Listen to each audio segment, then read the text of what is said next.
Bismillahirrahmanirrahim, alhamdulillah, wassalatu wassalamu ala rasulillah, amma ba'd. Lorsque le pèlerinage a pris fin et que Quraysh a regagné sa région, il semblait vouloir traiter le problème qui était né de l'appel à l'islam du prophète sallallahu alayhi wa sallam et l'appel à l'adoration d'Allah seul.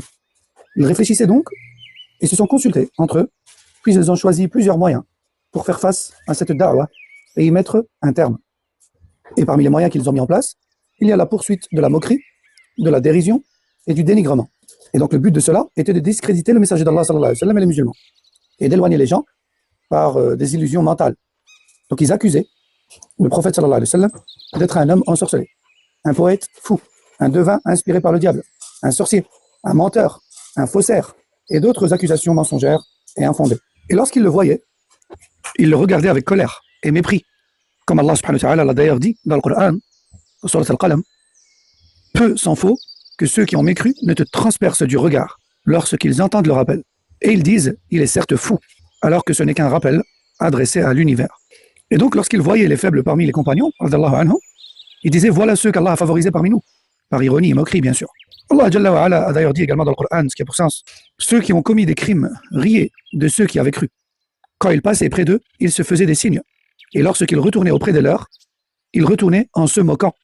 Et quand ils les voyaient, ils disaient, ceux-là sont vraiment des égarés. Et donc ils ont multiplié la moquerie, la dérision, la calomnie, l'humiliation, au point où ça a affecté le cœur du prophète, sallallahu alayhi wa sallam. D'ailleurs Allah lui a dit ce qui a pour sens, nous savons certes que ta poitrine se serre à cause de ce qu'ils disent. Puis ensuite Allah Jalla wa Ala lui a montré ce qui dissipe cette détresse et a dit, ce qui a pour sens, glorifie donc ton Seigneur par sa louange et sois parmi ceux qui se prosternent et adore ton Seigneur jusqu'à ce que te vienne la certitude, c'est-à-dire la mort. Et Allah Jalla wa Ala lui avait d'ailleurs déjà montré auparavant ce qu'il en était de leur comportement. Lorsqu'il lui avait dit, ils se moquent de toi, mais ceux qui se moquent d'Allah recevront bientôt ce qu'ils tournaient en dérision, c'est-à-dire le châtiment.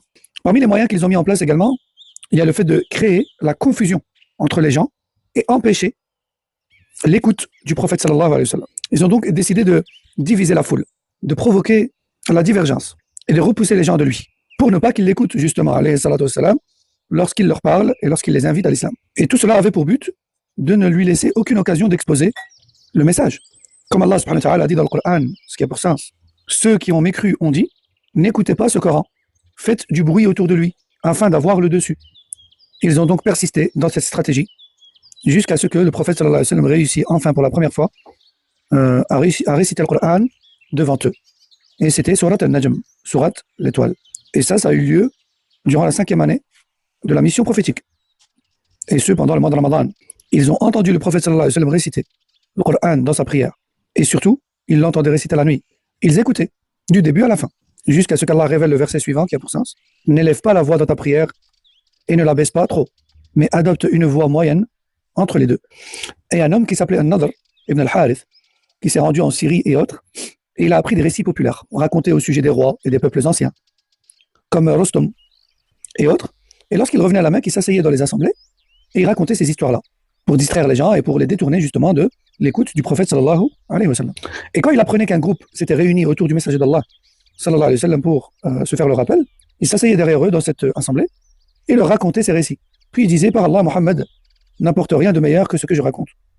Puis il a été encore plus loin. Il a acheté une esclave chanteuse et lorsqu'il apprenait qu'un homme voulait se convertir à l'islam, il lui envoyait cette chanteuse et il lui disait, nourris-le, fais-le boire et chante-lui. Ceci est meilleur que ce à quoi Mohammed l'appelle.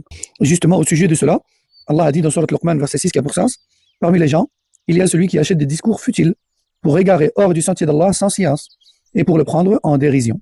Ceux-là auront un châtiment avilissant. C'est d'ailleurs pour ça que les ulama, à commencer par le Sahaba, ont dit que ce verset-là concerne l'interdiction de la chanson et de la musique. On va s'arrêter là pour aujourd'hui, Inch'Allah. Hada wallahu a'lam. Wa sallallahu wa sallam ala nabiyyina Muhammad wa ala alihi wa sahbihi.